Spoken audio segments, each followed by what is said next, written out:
এই তো আজকে নালিটিকা মাছ দিয়ে বেগুন দিয়ে রান্না করবো।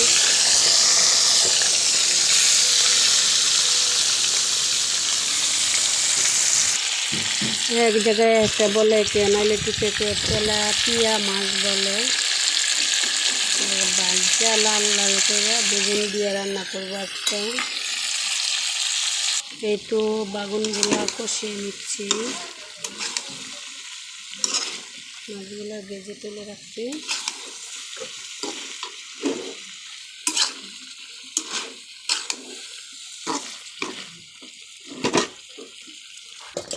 এই তো মাছগুলা দিয়ে দিলাম।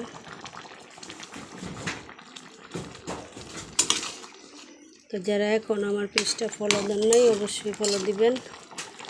ইনশাআল্লাহ আমি আপনাদের আইডিতে যাই সাপোর্ট করে আসবো। আসসালামু আলাইকুম, ভালো থাকবেন আপুরা।